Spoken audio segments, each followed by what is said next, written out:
Bon matin à tous. C'est encore un plaisir d'être avec vous ce matin. Et on entame une nouvelle série qui va être sur le livre de Daniel, qui va être sur vivre en terre étrangère. Comment vivre en terre étrangère. Je m'excuse d'avance si vous entendez des petits bruits en arrière-plan. Ma femme est en train de donner à manger à notre fille. Puis parfois elle s'excite un peu. Ma fille, c'est-à-dire. On va commencer. On va aller avec le Daniel dans chapitre 1. Puis on va voir comment que l'histoire de quelqu'un qui a vécu en terre étrangère. Plusieurs d'entre vous, vous savez ce que c'est. Certains d'entre vous, vous l'avez déjà vécu, comme par exemple mes grands-parents qui sont ici, qui sont avec nous, qui eux ont été missionnaires pendant 3 ans au Tchad, quand ma mère était jeune. Puis après ça, évidemment, qui sont venus s'installer au Québec. D'autres, c'est ce que vous vivez en ce moment. Vous venez de possiblement ailleurs au Canada. Vous venez peut-être de l'Europe, différentes parties de l'Afrique ou de l'Asie, je sais pas. Vous venez de toutes sortes d'endroits dans le monde, puis c'est vraiment super. C'est vous savez c'est quoi de vivre en terre étrangère. Euh, c'est sûr que ceux qui viennent peut-être d'ailleurs du Canada, ça a été peut-être un choc de venir au Québec, de voir tout le monde qui parlait français. Mais sinon, c'est pas si différent que ça. Euh, pour d'autres, vraiment, c'est tout au complet qui a changé quand vous êtes arrivé au Québec. Juste de voir une majorité de blancs, c'était possiblement une différence pour vous. Euh, mais aussi, il y a pas juste ça, juste la manière que les gens se parlent, la manière qu'on s'adresse, la manière que les mentalités des gens, les façons de se voir, de se rencontrer. Euh, Possiblement aussi, je sais pas, euh, le, que le fait que les policiers soient pas tous des gens corrompus. Je sais que pour certains gens qui arrivent de d'autres pays, quand ils se font arrêter par la police, c'est très stressant parce que dans certains pays, quand on se fait arrêter par la police va toujours chercher un petit pot de vin.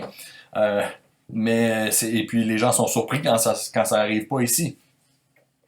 Euh, Possiblement aussi, il y a la nourriture qu'on fait ici. C'est pas du tout comme vous faisiez dans votre pays d'origine. Euh, et aussi la neige, euh, la température, le climat. Pour certains d'entre vous, si c'était pas du tout quelque chose à quoi vous étiez habitué, les hivers québécois, le fait qu'on ait vraiment 6 mois par année où ce que c'est 6 mois par année où on peut pas vraiment faire de vélo. C'est quelque chose d'assez intense quand même. Donc c'est des choses qui sont différentes à ce que vous êtes habitués. C'est des choses qui ont été des chocs pour plusieurs d'entre vous, ou même ceux qui sont des Québécois, si vous avez été voyager ailleurs, si vous avez passé du temps dans d'autres pays, ça se peut qu'il y ait des choses qui ont été des chocs pour vous. Je me souviens quand j'avais été passer un an à étudier à Los Angeles, c'était une des choses qui était un choc. C'est quand j'ai pris une marche dans mon quartier, puis je voyais que toutes les maisons avaient des grosses clôtures tout le tour, puis tout le monde avait un chien. Euh, donc je me suis rendu compte que non, j'étais plus dans ma ville natale de Trois-Rivières, euh, où on peut partir de chez nous sans barrer la porte. C'était pas comme ça là-bas. Euh, peut-être que certains d'entre vous aussi, ça fait longtemps que vous êtes ici. C'est rendu que vous considérez que c'est le Canada votre pays. Ça nous fait certainement plaisir d'entendre ça. Euh, la plupart d'entre vous aussi, vous vouliez venir ici. Ceux qui viennent pas du Québec, la plupart d'entre vous, vouliez venir vous installer au Canada. Euh, que ce soit pour vos études, que ce soit pour revenir rejoindre votre famille, pour possiblement avoir une vie meilleure, pour échapper à votre pays, possiblement s'il y avait un danger dans votre pays d'origine. Euh, on est certainement très heureux de vous avoir. On est certainement heureux que vous ayez décidé de venir vous installer au Canada. Mais peut-être aussi que la décision de quitter votre pays d'origine n'était pas facile, mais que la décision de venir au Canada, par contre, celle-là, c'est ça que vous vouliez. C'est la place que vous vouliez venir. Euh, mais l'histoire qu'on regarde ce matin, puis dans la série qu'on entend, celle de Daniel, c'est tout le contraire. Daniel, lui, a vécu en terre étrangère et il n'a pas choisi où il allait vivre. Non seulement il n'a pas choisi qu'il allait quitter son pays, il n'a pas choisi le pays où il s'en allait. Tout ça, ça lui a été imposé et malgré tout, il a pu avoir un succès et un impact exceptionnel là où il était. Un peu l'arrière-plan du livre de Daniel. L'histoire du livre de Daniel commence environ en 600 avant Jésus-Christ, au pic du règne de Nabuchodonosor, roi de l'Empire babylonien. Donc, c'était un des premiers vraiment grands empires dans l'Antiquité, l'Empire babylonien. Et, et c'est ce qui se passait avec les Juifs. Les Juifs avaient eu plusieurs rois au fil des années, et certains suivaient Dieu, d'autres le suivaient pas. Et les Juifs en général s'étaient rebellés contre Dieu. Il y en avait quelques-uns qui étaient restés fidèles à Dieu, mais la majorité s'était vraiment rebellée contre Dieu. Et ils avaient commencé à adorer d'autres dieux, des statues, faire toutes sortes de choses qui étaient contre ce que Dieu leur avait ordonné. Et les Juifs ont donc été conquis par l'Empire babylonien. Et une grande partie du peuple a été déportée à Babylone. Et les Juifs ont donc dû vivre en terre étrangère pendant 70 ans.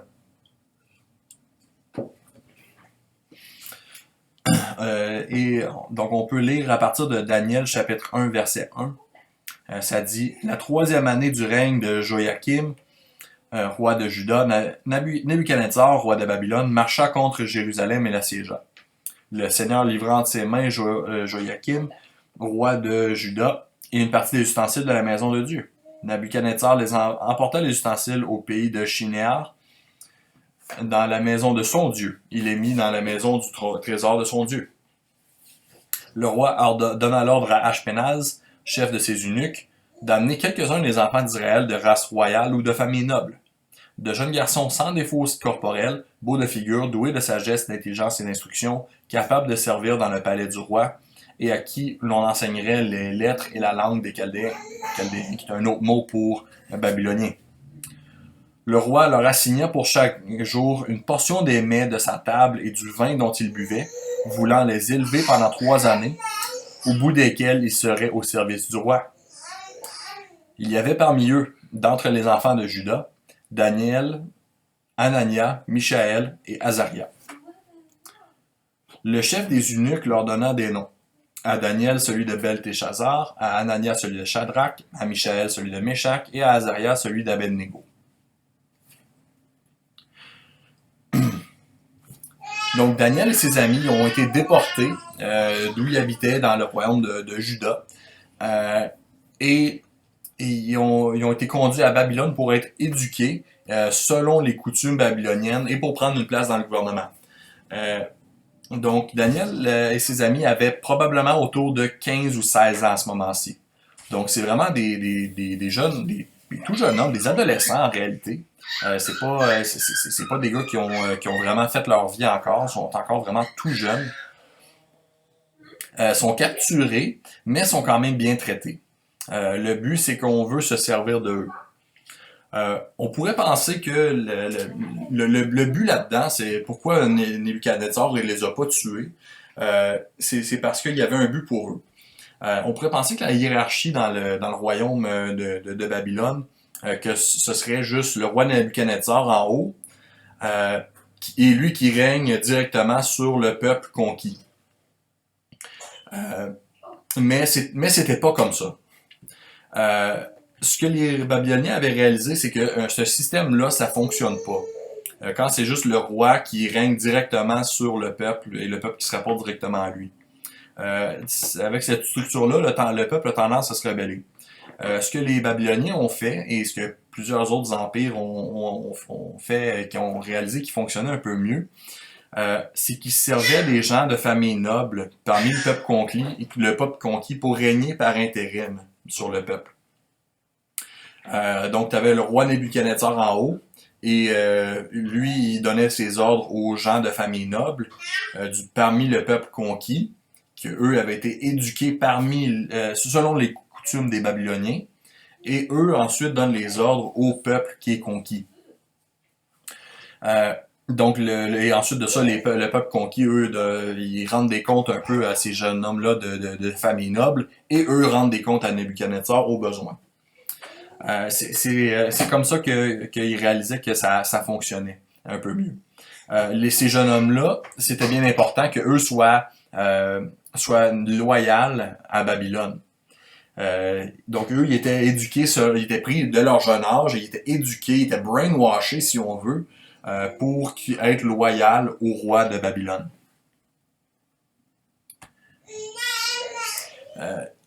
Ce qui nous amène à la vie de Daniel en terre étrangère. Tout a été fait vraiment pour enlever l'identité de ces jeunes hommes-là, puis pour leur faire un lavage de cerveau, vraiment un beau brainwash. Premièrement, ils ont reçu une éducation babylonienne. Le passage nous dit qu'ils ont été élevés, ils ont été éduqués selon la langue et la culture et les coutumes des Babyloniens. Donc, ils ont été envoyés dans une université babylonienne probablement pour recevoir tout l'enseignement sur leur science. Donc, ça serait pas si pire si c'était juste ça, mais probablement aussi dans l'astrologie, sur tout l'enseignement sur tous leurs dieux. Tout ça, ils ont tout appris ça. Ils ont aussi reçu des nouveaux noms babyloniens. Et ça, je trouve ça bien intéressant. Parce que c'est vraiment quelque chose qui est relié à l'identité, le nom. Avez-vous remarqué que Dieu fait souvent ça dans la Bible? Il va donner un nouveau nom. Quand Dieu veut commencer à zéro avec quelqu'un, il va lui donner un nouveau nom. Par exemple, Abraham devient Abraham. Sarai est devenue Sarah. Jacob est devenu Israël. Saul est devenu Paul. Donc Dieu fait ça pour donner une nouvelle identité aux gens, comme pour dire, ok, là on repart à zéro, la personne que tu étais avant, t'es plus cette personne-là, t'es une nouvelle personne, t'es une nouvelle créature, et t'es à moi maintenant. C'est exactement ça que Nebuchadnezzar il fait ici. Il donne un nouveau nom. Le but, c'est vraiment que ces jeunes hommes-là, c'est vraiment de leur dire, ok, tu étais Daniel avant, maintenant tu es Belteshazzar. T'es une nouvelle personne.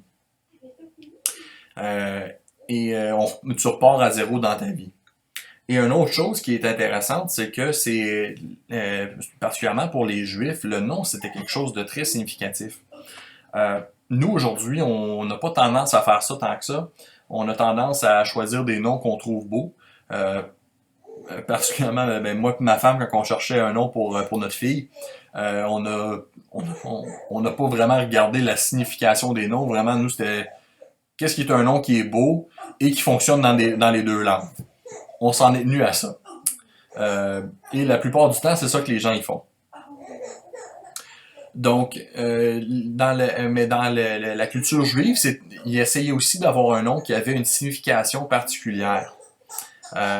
Et les noms de Daniel et de ses amis, c'était tous des noms qui avaient une signification, particulièrement pour les Juifs. Donc, par exemple, Daniel, ça veut dire « Dieu est mon juge ». C'est ce que le nom de Daniel signifie. Dieu est mon juge. Et Dieu, là, le Dieu juif, est mon juge. Belteshazzar, par contre, son nouveau nom, ça veut dire Bel protège sa vie. Et Bel qui est un dieu babylonien. Donc, ça enlève vraiment là, la relation que Daniel avait avec son Dieu, le Dieu le Dieu juif, le vrai Dieu. Et ça lui donnait une certaine relation avec Bel, qui est un dieu babylonien, un faux dieu.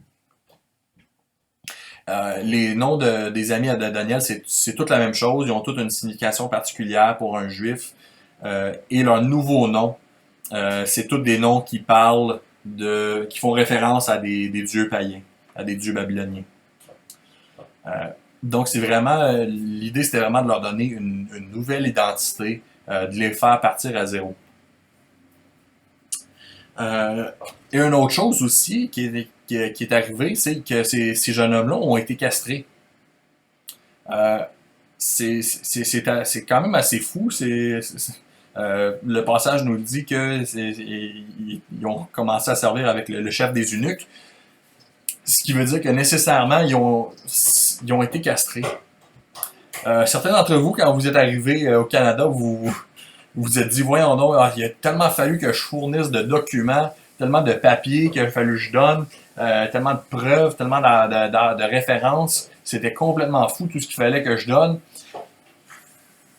Au moins, on ne vous a pas demandé aucune partie de votre corps. Daniel, on a pris une partie de son corps, on l'a castré. Donc, quand vous êtes arrivé au Canada, ça n'a pas été aussi pire que Daniel quand il est arrivé à Babylone. Je vous le promets. Et une autre chose aussi, c'est qu'ils ont été nourris comme des Babyloniens. Encore une fois aussi, les Juifs avaient une relation très particulière avec la nourriture. Il y avait toutes sortes de lois qui gouvernaient ce qu'il y avait le droit de manger, ce qu'il n'y avait pas le droit de manger. Quand tu mangeais quelque chose que tu ne devais pas manger, tu étais considéré comme étant impur. C'était vraiment un péché. C'était quelque chose qui était ancré chez les gens dès leur jeune âge. On mange certaines affaires, on ne mange pas certaines autres affaires.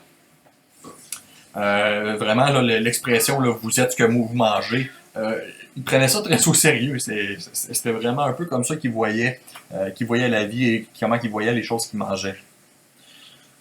Et là, ils devaient être nourris comme des Babyloniens, donc nécessairement manger toutes sortes de nourriture que normalement, ils n'auraient pas le droit de manger. Et ceci étant dit, Daniel et ses amis avaient toutes les raisons du monde d'être en colère et de se rebeller. Et quand je dis de se rebeller, c'est de se rebeller contre Dieu. Pour ceux d'entre vous qui êtes venus au Québec, d'ailleurs dans le monde, je suis sûr que vous l'avez pas. Certains d'entre vous, vous l'avez eu difficile. Vous avez souffert en quittant votre pays. Vous avez peut-être fait face à des préjugés en venant ici. Mais je pense pas que ça a été aussi pire nécessairement que Daniel. Mettez-vous à sa place, là. Vous êtes pris de votre pays d'origine. Vos parents ont probablement été tués. Vous êtes d'une famille quand même importante, d'une famille noble. Vous l'aviez facile, là. Vous étiez probablement très riche. Vous avez probablement autour de 15-16 ans, mais là, vous vivez tout ça. Et là, l'Empire babylonien rentre sur votre famille, vous êtes déportés. Vous auriez pu vous dire, Dieu nous a abandonnés. Ou notre Dieu n'existait pas, notre Dieu n'est pas vrai. Ça doit être les dieux babyloniens qui sont les bons. Ils ont gagné la guerre. Et là, imaginez-vous que vous vivez tout ça. Et là, quand la belle nourriture des Babyloniens arrive, toute cette belle nourriture-là, c'est la nourriture du roi en plus. Donc, c'est la meilleure nourriture au monde. Probablement encore meilleure que ce que vous aviez en Israël. Et là, votre conscience vous dit que c'est mal d'en manger. Qu'est-ce que vous auriez fait dans cette situation-là? Moi, je vous garantis, là, j'aurais mangé, j'aurais bouffé. C'est la bouffe du roi, là, rappelez-vous. C'est sûrement très bon. Moi, dans ma tête, là, je me serais dit, écoute, on n'est plus dans notre pays. Les parents sont plus là. Dieu nous a abandonnés, de toute façon. Probablement que tous mes amis sont en train de manger.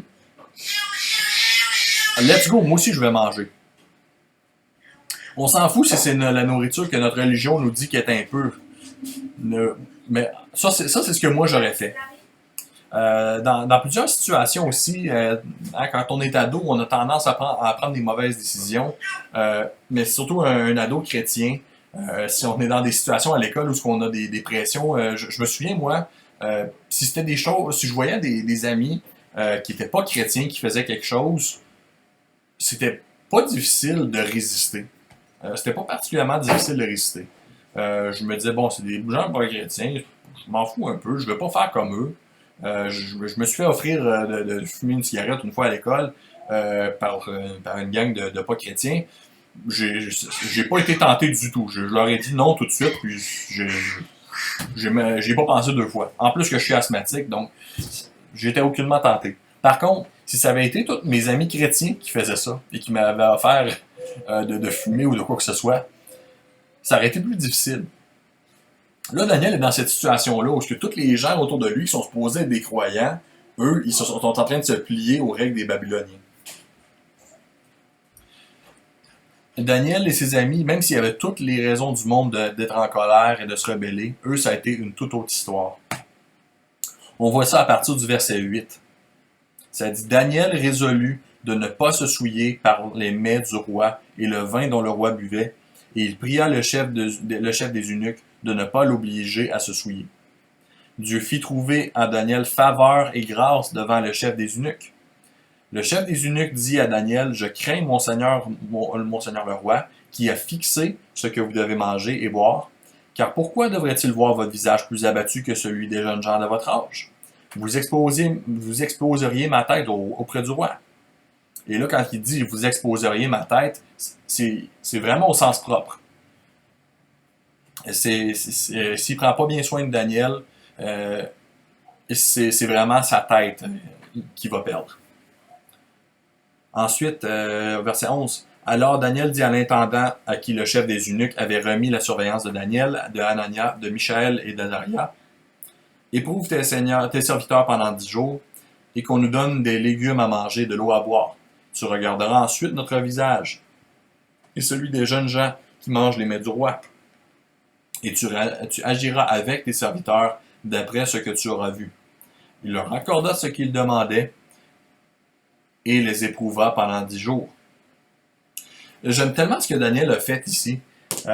On voit qu'il a fait valoir son point de vue d'une manière qui ne désavantagerait pas son supérieur.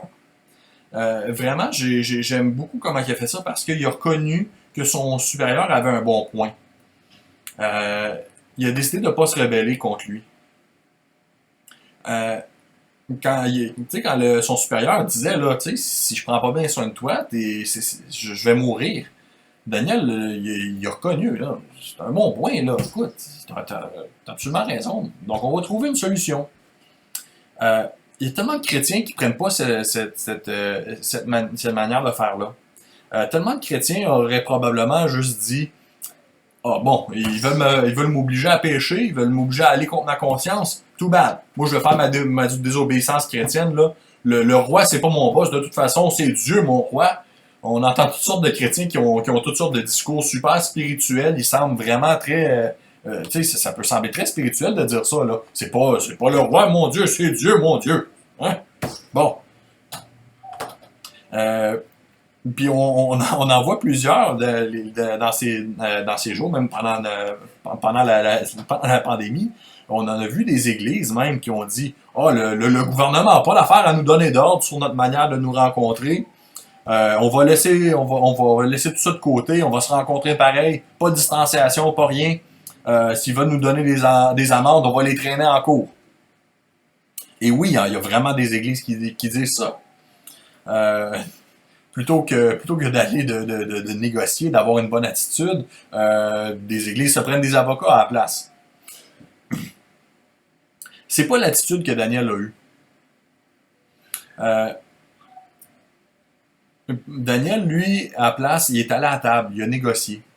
Il a fait un marché qui aurait pu donner avantage à son supérieur. Il a pas dit « Oh, on va jamais faire ça, nous autres.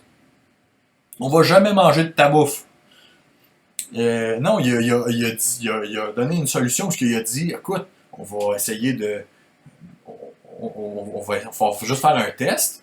Puis là, le groupe qui est plus en forme, on va aller avec cette nourriture-là. » C'est vraiment intelligent, là.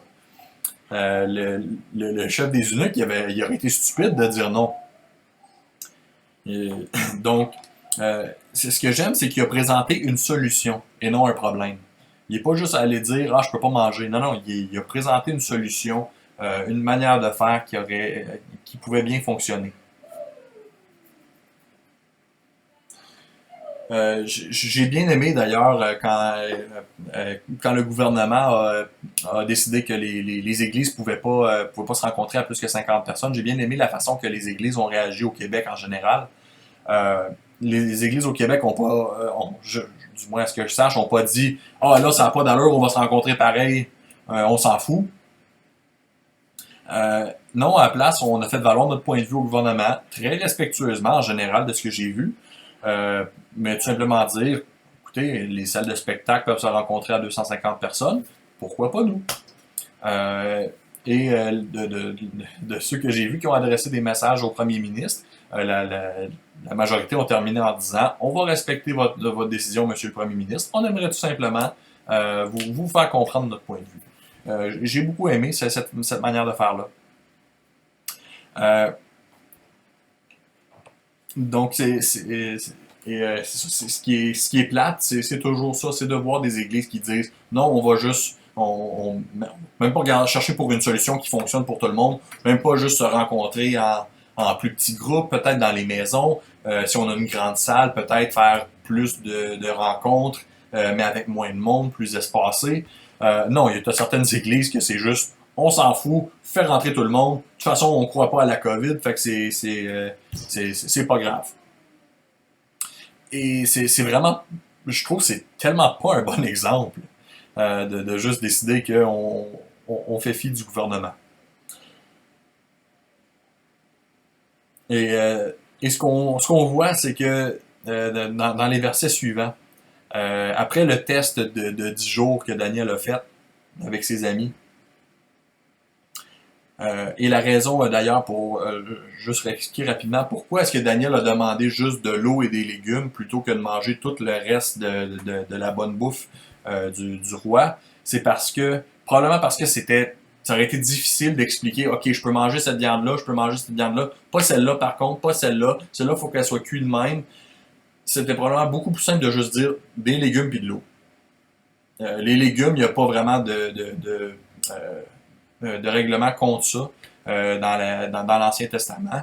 Donc, c'était assez safe de juste prendre tous les légumes. Donc, dans verset 15, au bout de 10 jours, qu'est-ce qui est arrivé? Ils avaient meilleur visage, donc ils avaient l'air plus en forme.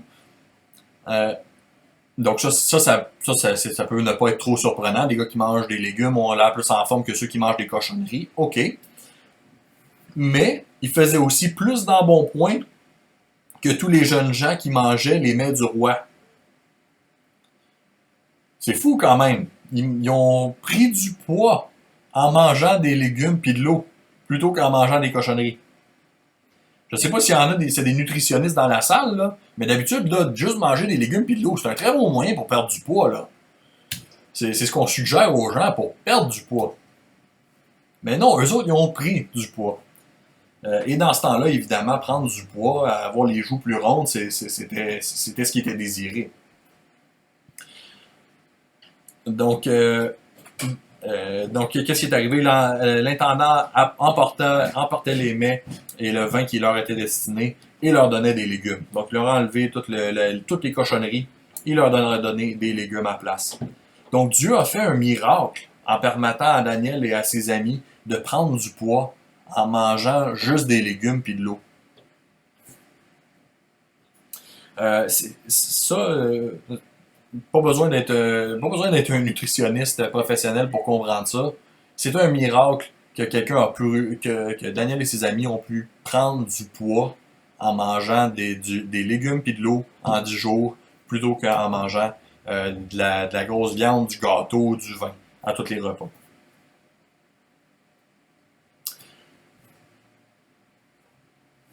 Et ensuite, au verset 17, ça dit que Dieu accorda à ces 4 jeunes gens de la science, de l'intelligence dans toutes les lettres et de la sagesse. Et Daniel expliquait toutes les visions et tous les songes. Au terme fixé par le roi pour qu'on les lui amenât, le chef des eunuques les présenta à Nebuchadnezzar. Le roi s'entretint avec eux Et parmi tous ces jeunes gens, il n'en trouva aucun comme Daniel, Anania, Michaël et Azaria. Ils furent donc admis au service du roi. Sur tous les objets qui réclamaient de la sagesse et de l'intelligence et sur lesquels le roi les interrogeait, il les trouvait 10 fois supérieurs à tous les magiciens et astrologues qui étaient dans son royaume. Ainsi fut Daniel jusqu'à la première année du roi Cyrus. Donc Dieu a récompensé Daniel et ses amis en leur donnant de la sagesse et de l'intelligence supérieure à tous les autres. Ça nous montre que quand on est fidèle dans les petites choses, Dieu nous en confie des plus grandes. J'ai souvent pensé aux autres jeunes juifs qui étaient avec Daniel à Babylone, parce qu'évidemment, ces quatre-là, ce n'étaient pas les seuls à être emportés là-bas. Mais eux, ils se sont sans doute pliés aux Babyloniens. Ils ont fini par être juste assimilés. Sont devenus pareils comme des Babyloniens. Ils ont abandonné leur foi. Ils n'ont pas été fidèles dans la petite question de la nourriture. Donc Dieu leur a pas confié la plus grande chose, d'avoir de l'intelligence et de la sagesse. Soyons fidèles comme Daniel et ses 3 amis dans les petites choses, et Dieu nous en confiera les plus grandes. Donc en conclusion, nous, les chrétiens, on vit aussi en terre étrangère. Et c'est ce qu'on va voir tout au long de la série. C'est comment on doit vivre en terre étrangère selon l'exemple de Daniel. Ici, il y a des coutumes. Sur cette planète, il y a des coutumes, il y a des habitudes de vie qui sont contraires à celles du royaume auquel on appartient. J'ai pas besoin de vous convaincre de ça. Vous le savez très bien. Regardez les gens autour de vous qui connaissent pas Dieu. Leur façon de vivre, c'est pas ce qui est marqué dans la Bible. C'est contraire à ça. Notre façon de faire, c'est totalement le contraire à ce qui est écrit dans la Bible. Ça me fait penser, ma femme et moi, on a fait faire des travaux sur la maison la semaine passée, puis les gens qui faisaient les travaux, à la fin, ils nous ont demandé OK, bon, pouvez-vous payer cash, évidemment, pour pas qu'on paye de taxes. Et nous, on a dit non. Et là, évidemment, tous les autres trouvaient ça complètement fou parce que, évidemment, on allait payer plus cher. Donc, notre façon de faire, ça semble fou aux yeux des gens. Donc, ça, c'est juste un exemple. Il y a tellement de choses que les chrétiens, quand on vit la manière qu'on est supposé vivre, il y a tellement de choses qui sont contraires à la façon que le monde vit. On vit en terre étrangère, comme Daniel. Mais nous, on doit vivre selon les coutumes de notre royaume céleste. Et on ne doit pas se rebeller contre Dieu. Ne nous rebellons pas contre Dieu quand les circonstances deviennent difficiles. Comme Daniel qui ne s'est pas rebellé contre Dieu quand c'est devenu difficile, quand il aurait pu penser que Dieu l'avait abandonné, il ne s'est pas rebellé contre Dieu. Et aussi, nous ne nous rebellons pas contre les autorités quand les circonstances deviennent difficiles, sauf en tout dernier recours. On va revenir là-dessus sur c'est quoi le tout dernier recours. Mais on ne doit pas se rebeller contre les autorités quand les circonstances deviennent difficiles. Je le sais, c'est pas le fun de porter un masque quand on va à l'épicerie. Je le sais, c'est pas le fun de ne pas se voir en personne. Ça me manque de vous voir en personne. Ça me manque de vous serrer à la main, de vous prendre dans mes bras. C'est difficile. Et puis à Sherbrooke, on passe en zone rouge cette semaine. On ne pourra plus voir du monde. C'est pas facile. Mais on peut suivre l'exemple de Daniel et pas se rebeller contre les autorités quand les circonstances deviennent difficiles, sauf en tout dernier recours. Le tout dernier recours étant quand les autorités nous demandent de faire quelque chose qui est complètement contraire à ce que la Bible nous dit.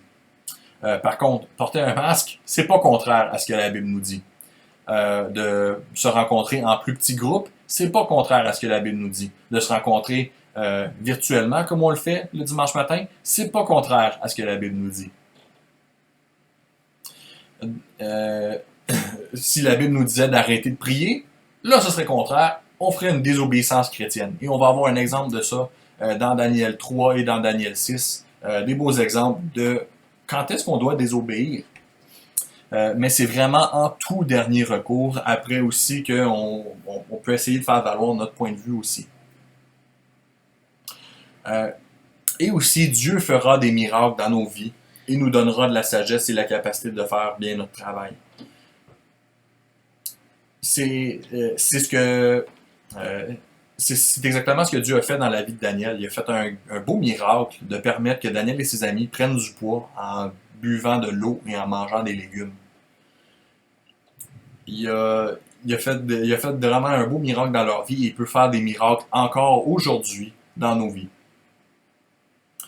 Il va nous donner aussi de la sagesse et la capacité de bien faire notre travail, de le faire encore mieux que les gens qui sont alentour de nous, pour qu'on puisse avoir un bel impact dans les vies des gens pour la grandeur de son royaume, du royaume de Dieu. Donc encore une fois, c'est un plaisir d'être avec vous ce matin, de pouvoir vous partager. Et pendant la période de partage, si vous avez des histoires justement de foi où on peut rendre gloire à Dieu parce qu'il vous a donné la force de vous tenir debout pour votre foi, on pourra partager ça. Et aussi, si vous avez besoin de demander qu'on prie pour vous, pour que vous puissiez avoir la force dans ces situations-là, n'hésitez pas à le partager. Passons un bon moment ce matin à rendre gloire à Dieu pour tout ce qu'il a fait.